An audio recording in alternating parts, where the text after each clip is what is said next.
A nation in crisis as gun violence rises. I'm sad to say, thank God my career's starting to come to an end, because I don't know what the future of law enforcement looks like in this country. A reality not only tough for law enforcement, but the loved ones of the victims who are banding together to raise awareness. Greenwood represents our ability as Black people in whatever situation, not just to survive, but to thrive. It represents our ability to look our oppressors in the eye, our captors in the eye, our enslavers in the eye, and say, not today. This week marked 100 years since the Tulsa Race Massacre, where we are today, and what descendants say is needed to help the community heal.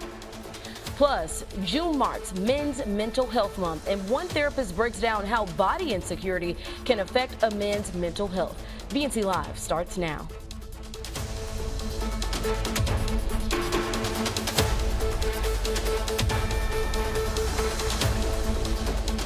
As summer begins, communities across the nation are being ravaged by gun violence. Good evening, and thank you for joining us here on BNC Live. I'm Brittany Jones. People across the nation are draped in orange this weekend to honor victims and survivors who have died at the hands of people with guns. According to the Gun Violence Prevention Organization, Everytown for Gun Safety, gun violence claims more than 23,000 lives each year. According to the Gun Violence Archive, this year alone, at least 8,100 people in the United States have died from gun violence. And one of the cities where gun violence is surging is Philadelphia. Our correspondent Astrid Martinez has more on this growing crisis. A threat to public safety.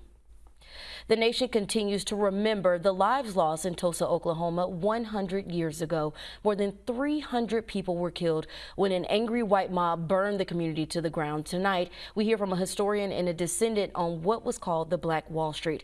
Joining us now is Cody Ransom, a historian and community organizer, here to talk about why the tragic events in Tulsa have relevance today, and Greg Robinson, who is a descendant of the massacre survivors and community activist. Greg and Cody, welcome to BNC. Thank you both for joining us this evening. Thank you. Thank you. And so, Cody, we'll start with you first. It's now been 100 years, as we just mentioned, and many people have heard of the Black Wall Street, but not many know how it began. Take us through this historic time and explain why this community was such a threat. Mainly because, this was a place of togetherness. This was a place that the people who founded Greenwood, O.W. Gurley, J.B. Stratford, they weren't from Tulsa, Oklahoma. So these were people who were searching for something that they didn't even know what it looked like, that it had never been built before, it had never been done before. And so them coming into this community, and one of the main things that you saw on Black Wall Street, which kind of still exists today, is there weren't any standalone businesses. They worked together. These were people who had a sense of community and a sense of pride here, and they had everything that they needed. I mean, everything that you can think of that's in a city existed in this very place. And so knowing that these people had that, they were able to build it not with no one to teach them. At that time, these are first generation free people. And so no one had a blueprint on how to build a Black Wall Street. And they did it anyway. And they thrived while doing it in a time that the African American community was looked at as less than human. Right. They pulled off something that even outside communities hadn't done before. Yeah, it allowed us to make our own community, right, and stay within our own community.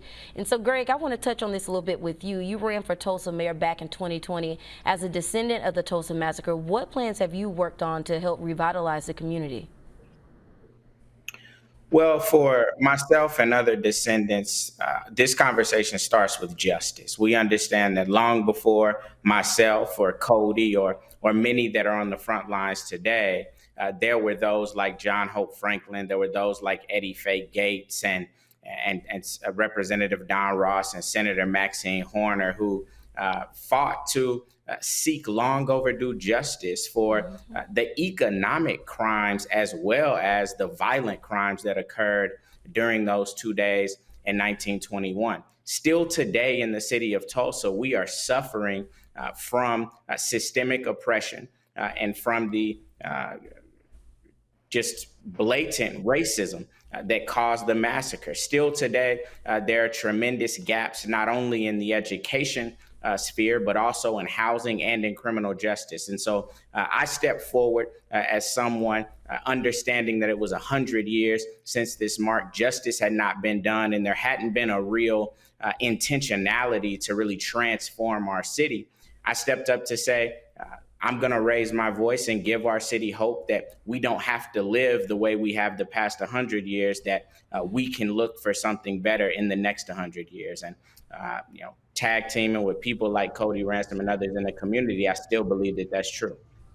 And, and I'm going to stick with you on that question. How important is it to you and members of that community to get justice? We're talking about 100 years later. Well, it really isn't 100 years later for us, because if you ask people here that have grown up here, the massacre has continued since 1921. We realize that there hasn't been intentional investment in the North Tulsa community, where the majority of African Americans live. We were the first city in the country that pulled up the Black Lives Matter mural from the street. We understand that even in this time, we're passing bills like House Bill 1775, which bans teachings like critical race theory, and has been said by the writers of that bill to be something that eliminates the uses of white privilege or white supremacy when teaching. And so we understand here that when you look at the data and you see the disparities and the discrepancies, and then you see the government turning a blind eye to it, that those are the factors that led to the massacre in the first place. And for many of us, we feel as if not much has changed. Mm-hmm.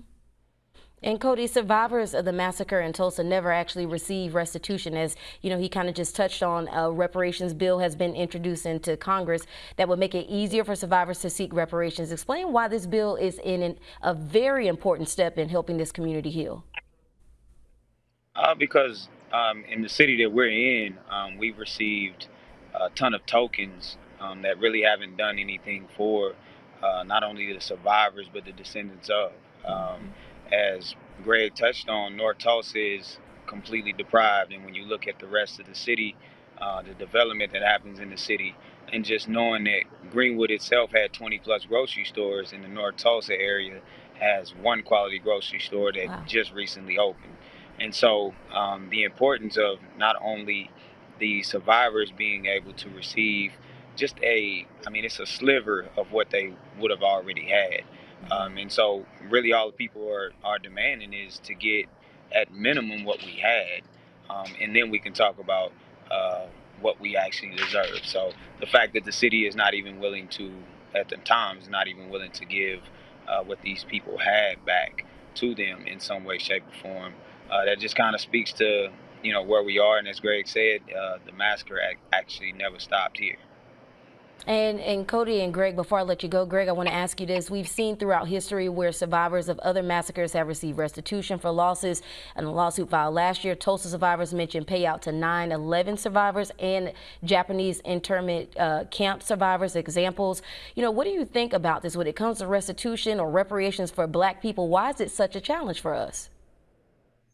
Well, I think it lies at the heart of the American story, which is that this is a country that has been built off white supremacy. It's been built off the backs of people of color, whether you're talking about Native Americans, whether you're talking about African Americans. And so the story of Tulsa in many ways is just a microcosm of the story across America. I think that's why it's so critical that we get justice in the form of reparations and restitution here in Tulsa, so we can have the national conversation that is also long overdue for justice for Black Americans. Yeah, this is a conversation that we must continue to have. So we thank you both for coming on to talk about this tonight. But we will not let up on this and make sure that we continue to cover this each and every day so people don't forget, because you know what? It's super important to our history. Absolutely. Thank you for having me. And thank you for your time. And to stay with us, we have much more news coming up after a short break.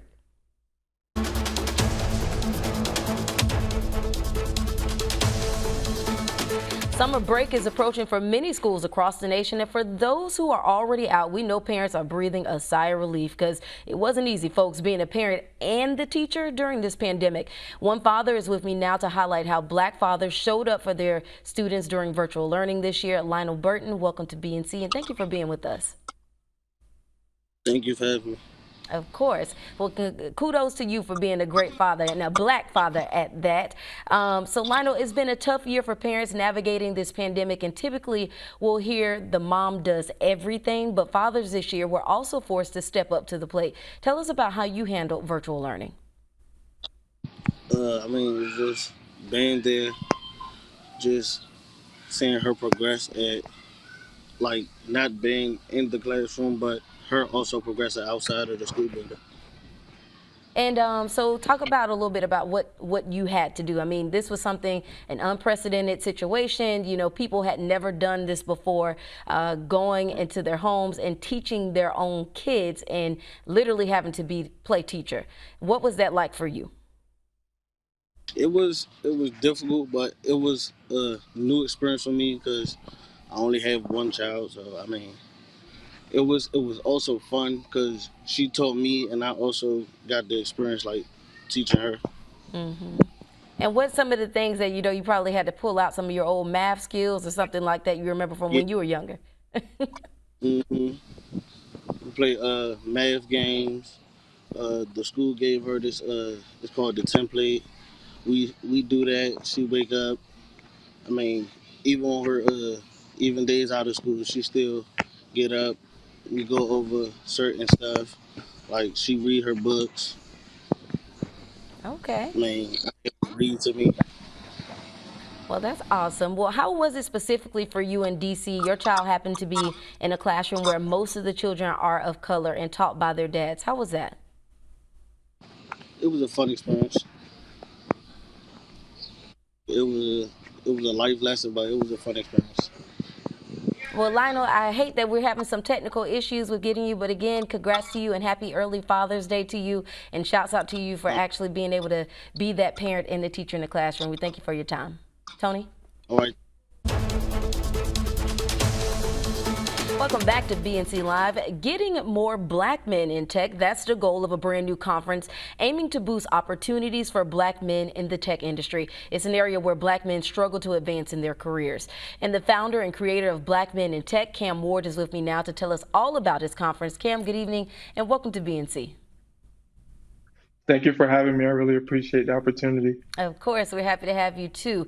So Cam, we know tech jobs, is where the money is at, for lack of better words, and there is an obvious racial wealth gap in America. So tell us about your organization and how important it is for Black men to have opportunities in this industry to get us ahead.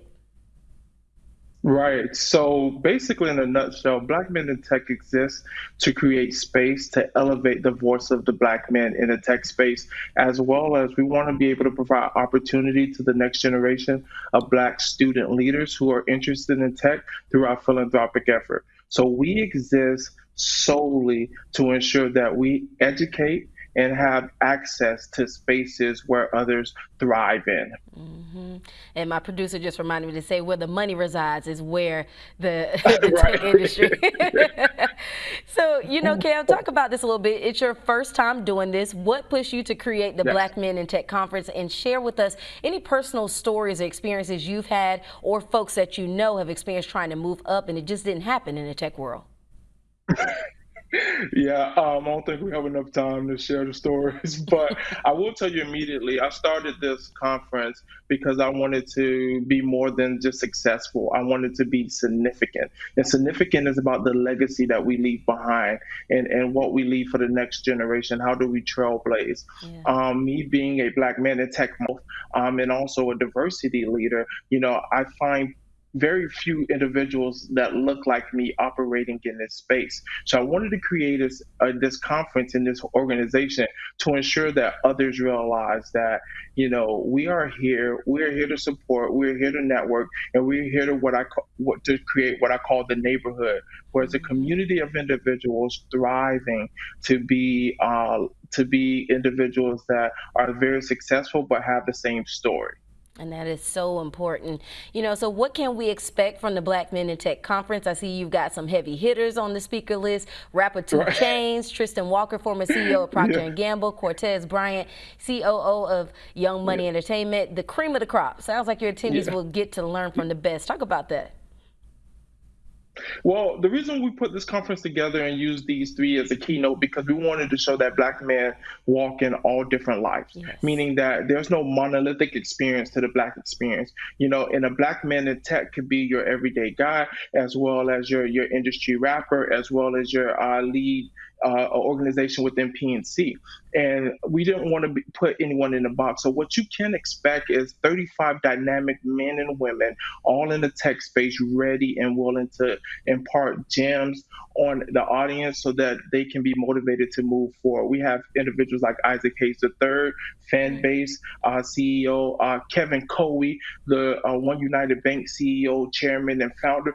We have so many individuals just ready to just lean in on our experience. And we got some of the baddest women in our tech industry ready to share as well. We have Donna DeBerry, who is the Vice President Assignment, and we have Latoya Moore from Facebook. So everyone, and that's what the beautiful part of this conference, everyone leaned in for the community, for the betterment of the community. And that's what you'll see at a conference experience. That is fantastic. So talk about, with having those types of people, on those panels to be able to speak, are they bringing some job connections as well? Yes. Yeah, so we have a full list of about 21 sponsors that's ready to hire. If individuals are looking for a space in tech, all they have to do is fill out our resume book on our website, blkmenintech.com. Look for the resume book. It's right on the home page. Just put your resume in and let's connect. The thing that will make us successful is that we connect one to another. So even if you want to reach out to me on LinkedIn, please do, and I'll connect you to my network, and that's how we're going to be successful. Just the connection period, and that's why we exist as well. And how did you go about creating this conference? What was the work like? I mean, you've done it during a pandemic. It's not the easiest to plan things throughout this time. Tell us about that. Honestly, I realized that immediately we needed a space for Black men to exist, and I found a group of friends, my management team, my family, and we just all banded together. We didn't know what to do with it at first. I literally told everyone about this idea last November. Right. And I said, June 19th, we're going to do it. I said, we're going to have 2 Chainz. I had no connection to 2 Chainz at the time. I said, we're going to have, Tristan Walker. And I said, we're going to do it. And I put it on the big board, and we got it done. It's been a labor of love. We learned a lot of things through this process, as we gear up for 2022. But it's been also really rewarding because we are giving back to students in scholarship. So, and for our students in college, we're giving them book scholarships. And for our students graduating that's interested in tech in high school, we're giving out laptops and computers. And each cohort is going to have the opportunity to be mentored by members of the tech space for internships. So that's why we're doing it. We have a saying internally to our organization called Mission First, and that was the mission when I dreamed this up in November, and we're carrying it out right now. That is amazing, Cam. We know all of that is much needed, right? So talk about the positivity or the impact that comes from you establishing these relationships and bringing these people together. Yeah, so literally we have this saying called the neighborhood, where we might not necessarily agree. Our ideologies might be a bit different, but we all band together as Black people. Right. So what we're creating is our neighborhood and our network, and we really want individuals to connect one to another. So if I know someone that can help you, then I will share that content. It's more about collaboration than competition. Competition will eventually, kill something or kill someone. Whereas collaboration, we're finding our niche and we're making it happen together. So students, my network, your network, however we get connected, that's the benefit and the beauty of our community. So it's like tech meet culture meet music is what our conference is offering to the world. Wow. And one of your goals is to make sure what you call non-Black allies get the chance to learn how they can be more supportive of Yes. their melanated colleagues. What message does this send by you Yes. hosting that conference? Initially, people fear what they don't know. Yeah. So even a lot of women immediately to ask, is this conference for me? And I'm like, of course it is for you because we need you just like you need us. And that's the message to our allies. Our allies is that we need you to come learn. We need you to come listen. We need you to come activate. I have this saying called unapologetic allyship. Don't for me, don't apologize for your allyship, but activate. Use your platform to ensure that we have a seat at the table, and not only have a seat, but we have a voice. So that's the thought process with our allies, and we want everyone to come support. It's free. You can't beat free, right? So You it's cannot. free. Everything is free. Everything is free for that reason because we want to create a low barrier to entry to ensure that everyone come and learn and support and engage and get something out of this experience. Yes. Well, Cam, before we let you go, you got to tell our viewers where can they register and sign up? Yes. Yes. So if you go to our website, blkmenintech.com, and click the register now link, it'll link out to our conference platform, and it's totally free. Like they say in church, each one bring one. We want to pack it out. We want to show the world that we can show up for Black men and have a productive conversation. At the same time, we also have a virtual party the night before. So once you register, you'll get the information, but it's going to be a star-studded watch party, which includes Brian Michael Cox as our DJ. Okay, so you get to turn up and also learn as well. Well, Cam, we appreciate your time, and we are wishing you all the best. Good luck with your first conference, and I'm pretty sure there will be more in years to come. Thank you so much. You have a great night. You too. Go Gators. And coming up in sports, find out the latest NBA team looking to hire a new head coach. Plus, what basketball legend is our king of the hill? Our James Hill is up next with your BNC Sports.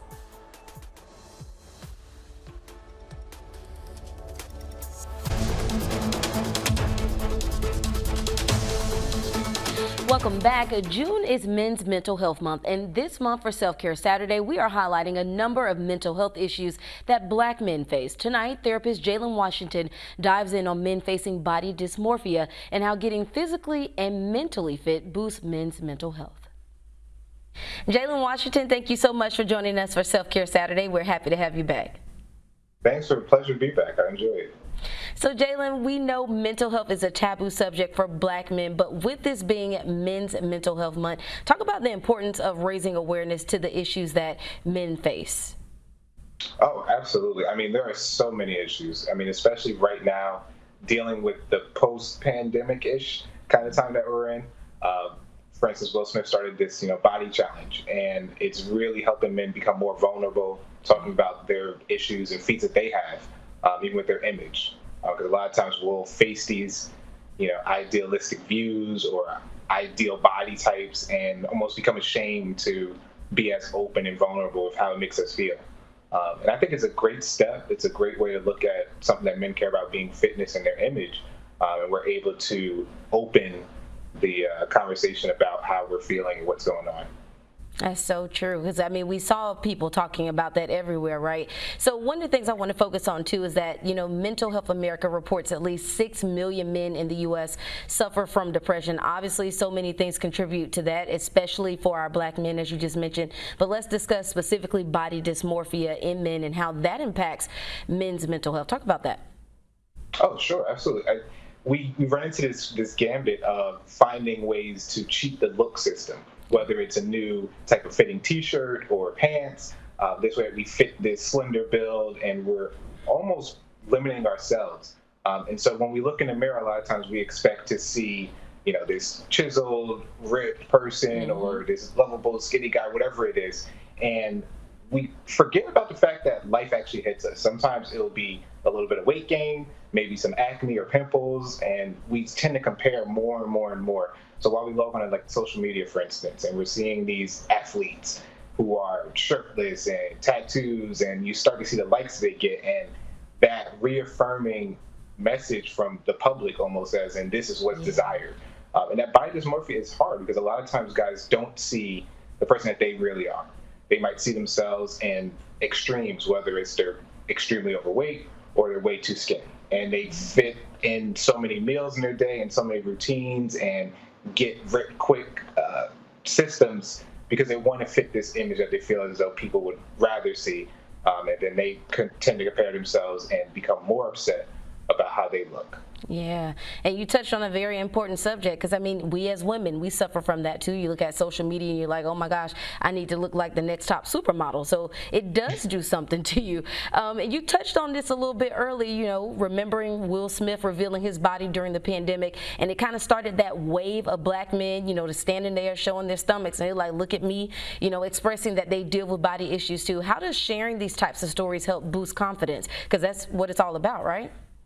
Absolutely. The more that we're able to share as black men about what we're dealing with, what we're feeling, it almost allows someone else to share their story or feel like they can relate somewhere, whether that's through our pandemic weight gain, whether it's through our just daily issues. When we're vulnerable to each other, it allows and makes it acceptable. Because again, we're trying to change that narrative that we have to hold all our feelings in, all of our thoughts. Yeah. And, you know, what message would you send to those men who are kind of dealing with that, with this being Men's Mental Health Month? You know, the first part is loving yourself. You know, I know it sounds so cheesy and cliche, but we're all here. We're all fine. You know, regardless of what kind of shape we're in, what kind of mood we're in, today's a new day, right? Today's a day for us to get started, whether that's getting back on some kind of routine, whether that's just accepting who you are. Maybe it's going to get new clothes that fit you better. Instead of comparing. And a lot of times it is hard to fight that comparison, but it's so much of a need to filter your own, you know, just exposure on social media and the internet and in public, and just be comfortable with who you are for today. And if there's something small you want to change, definitely go for it, and just be happy and accepting of what you are right now and where you are. That's very good advice there. So, Jalen, what is your self-care and mental health tip for the week, and specifically this time for men, since that's who we're highlighting?